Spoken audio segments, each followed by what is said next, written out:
Hello అండి. Welcome to our channel. నేను మీ శ్రీ. ఇప్పుడు మనం చెప్పుకోబోయే కథ 'ప్రేమ మజిలీ' పార్ట్ 65. నా వల్ల ఏదైనా పొరపాటు జరిగినా అది నేను కావాలని చేయను అన్ను. నీకు నష్టం కష్టం కలిగించే పని నేను ఏమాత్రం చేయను. ఇది గుర్తుపెట్టుకో అన్ను. నాకు ఈ ప్రపంచంలో ఉంది నువ్వు ఒక్కడివే. నేనేమి చేసినా నువ్వు బాధపడాలని చెయ్యను అంటూ ఉద్వేగంగా స్వర చెబుతుంటే ఆమె ఎందుకలా చెప్తుందో అతనికి అర్థం కాలేదు.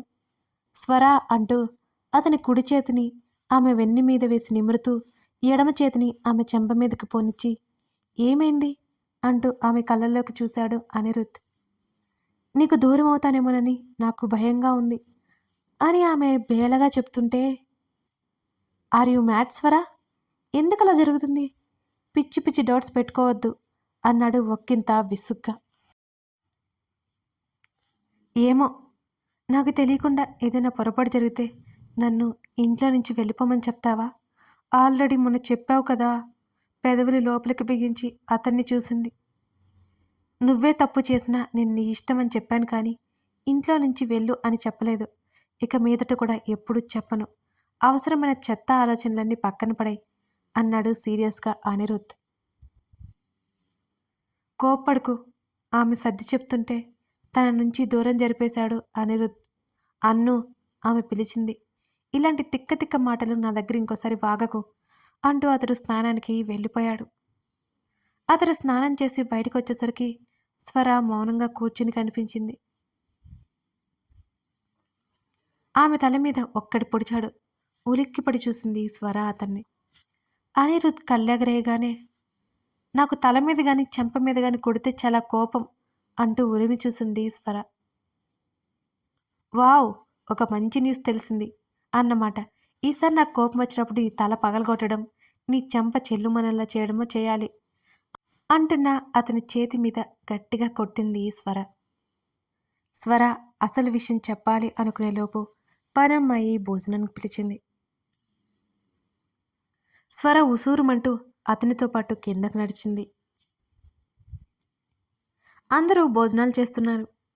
రాధాకృష్ణ, అనిరుద్ అప్పుడప్పుడు ఫార్మసీ గురించి మాట్లాడుకుంటూ తింటున్నారు. పూజ భోజనానికి రాలేదు. ఆ విషయం గమనించిన ఎవరిని అడగలేదు స్వర. అసలు పూజ ఇంట్లో ఎప్పుడు ఉంటుందో, ఎప్పుడు బయటికి వెళ్తుందో, ఏం చేస్తుందో స్వరకు అసలు అర్థం కావడం లేదు.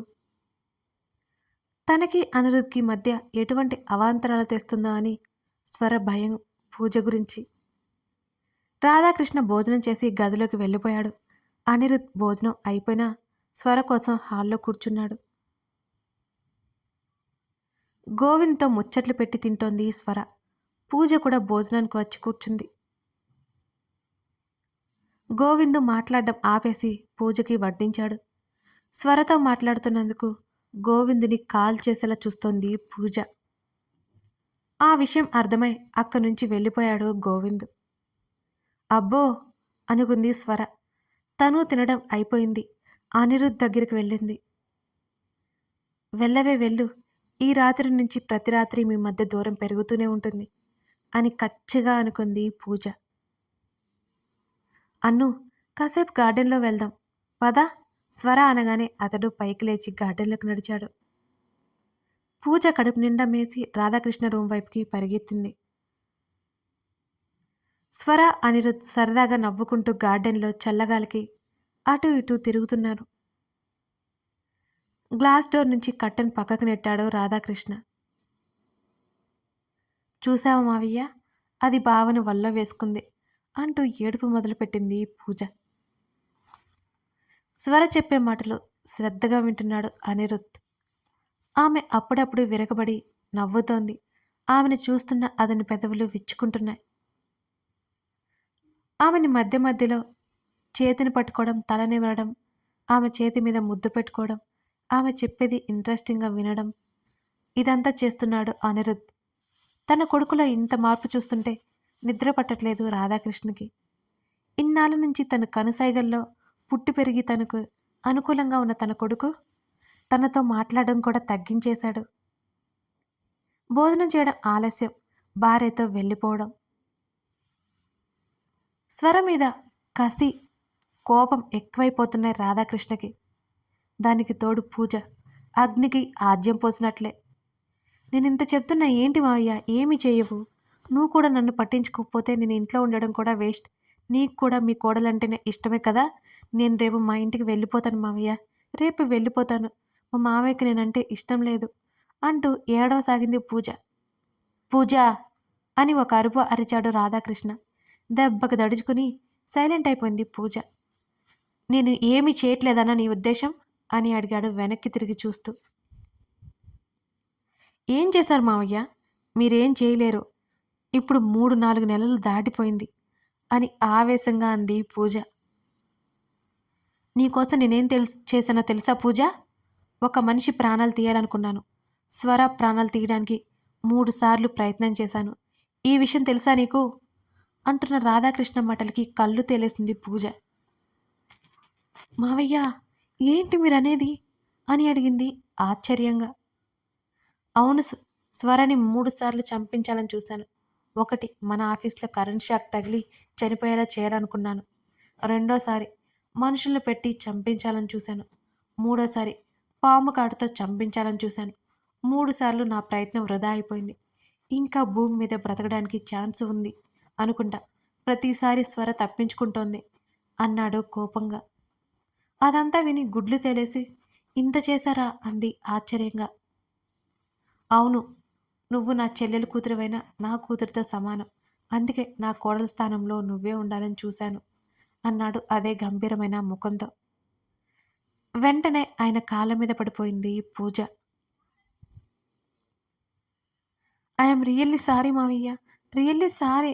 ఇదంతా నాకు తెలియదు. నాకు అనిరుద్ బావ అంటే ఇష్టమని మీకు కూడా తెలుసు కదా. బావ నాకు కాకుండా పోతున్నాడని కోపంతో మీ ముందు ఇలా మాట్లాడాల్సి వచ్చింది. మీరు నా మావయ్య, స్వరకి కాదు. అంతేకాదు, బావ కూడా నా భర్త అవ్వాలని కోరుకుంటున్నాను. కానీ స్వర భర్త అయ్యాడు. నేను బాధపడకుండా ఎలా ఉండగలను మావయ్య అని పూజ ఏడుస్తుంటే ఆమెను పైకి లేపి, నీకు ఇదివరకే చెప్పాను, నువ్వు నా కోడలివి అంతే. నువ్వు చేయాల్సిన ప్రయత్నం అనిరుద్ని నీ వైపు తిప్పుకోవడం, వాళ్ళిద్దరి మధ్యలో నువ్వు ప్రవేశించడం. కానీ నువ్వు ఏది చేయట్లేదు అని అన్నాడు విసుక్కుంటూ. లేదు మావయ్య, నేను ట్రై చేశాను అని ఆమె చేసిన పనులు చెప్పింది పూజ. అంతేకాదు మావయ్య, అరుణ్కి స్వర అంటే ఇష్టం. ఆ రోజు వాళ్ళిద్దరినీ ఒకరి మీద ఒకరికి పడేలా చేసి బావకి పట్టుబడేలా చేద్దాం అనుకున్నాను. వాళ్ళు విడిపోతారనుకుంటే ఇద్దరు కలిసిపోయారు అసహనంగా చెప్పింది పూజ. ఏంటి పూజ నువ్వనేది? అరుణ్కి స్వర అంటే ఇష్టమా? అందుకే ఆ రోజు పాము బారి నుంచి స్వరని కాపాడా అని అదే ఆశ్చర్యంతో అడిగాడు రాధాకృష్ణ. అవును మామయ్య, ఆ అరుణ్ రోజు నన్ను అవమానించాడు. అరుణ్ ద్వారా స్వరని బావ నుంచి దూరం చేద్దాం అనుకున్నాను, కానీ వీలు పడలేదు అంది పూజ చాలా విసుగ్గా. పూజ, నువ్వేం చేయాలనుకుంటున్నావో అది చేయి. నువ్వేం చేసినా నీ మీద అనుమానం రాకూడదు. నువ్వు చిక్కుల్లో పడకూడదు. ఈ విషయం గుర్తుపెట్టుకో అని రాధాకృష్ణ మరీ మరీ చెప్పాడు పూజకి. అలాగే మావయ్య, థ్యాంక్ యూ సో మచ్ మావయ్య. ఇక నేను ఆ పని మీద ఉంటాను. పూజ సంతోషంగా అక్కడి నుంచి వచ్చేసింది. రాధాకృష్ణ మళ్ళీ గార్డెన్లోకి చూశాడు. ఒకరి చేతిని మరొకరు పెనవేసుకుని గార్డెన్లో నడుస్తున్న అనిరుద్ స్వరలు కనిపించి తగలబడిపోతున్న ఫీలింగ్ కలుగుతుంటే వెంటనే డ్రింక్ చేయడానికి కూర్చున్నాడు. ఇక చాలు బాబాయ్, నాకు కాళ్ళు నొప్పొస్తున్నాయి అని అంది స్వర. ఆమె అలా అనడంతో అక్కడి నుంచి ఇద్దరు గదిలోకి వచ్చాడు. వాళ్ళు లోపలికి వెళ్తుంటే వెనక నుంచి చూసింది పూజ. వెళ్ళవే వెళ్ళు, ఇక నుంచి మా బావకి నిన్ను దూరం చేయడమే నాకున్న ఒకే ఒక్క పని అని కసిగా అనుకుంది పూజ. అనిరుద్తో ఇప్పుడు ఎలాగైనా మాట్లాడాలి అనుకుంటూ బెడ్ మీద వాలింది స్వర. బెడ్ మీద పడగానే ఆమె కన్నులు మత్తుగా మూసుకుపోతున్నాయి. స్వరా, ఏంటా పడుకోవడం, సరిగ్గా పడుకో అనిరుద్ చెప్తున్నాడు, కానీ ఆమె కదల్లేదు. నిద్రొస్తుంది అన్ను అని ముద్దు ముద్దుగా చెప్పి కళ్ళు మూసుకుంది స్వర. ఆమెను దిండు మీద సరిగ్గా ఎత్తి పడేశాడు. ఇడియట్, ఆమె కళ్ళు మూస్తూ తెరుస్తూ అంది. ఇడియట్నా అంటూ ఆమె మీద ఒరిగిపోయాడు అనిరుద్. ఇంతకీ పూజ ఏం చేసిందంటారు? స్వర ఎందుకలా మత్తుగా అయిపోతుంది? తెలుసుకోవాలి అంటే తర్వాత భాగం కోసం చూడాల్సిందే. ఈ కథ నచ్చితే లైక్ చేయడం మర్చిపోకండి. అలాగే మీ విలువైన సమీక్షని అందించండి. సబ్స్క్రైబ్ చేసుకుని వాళ్ళుంటే సబ్స్క్రైబ్ చేసుకోండి. Thank you.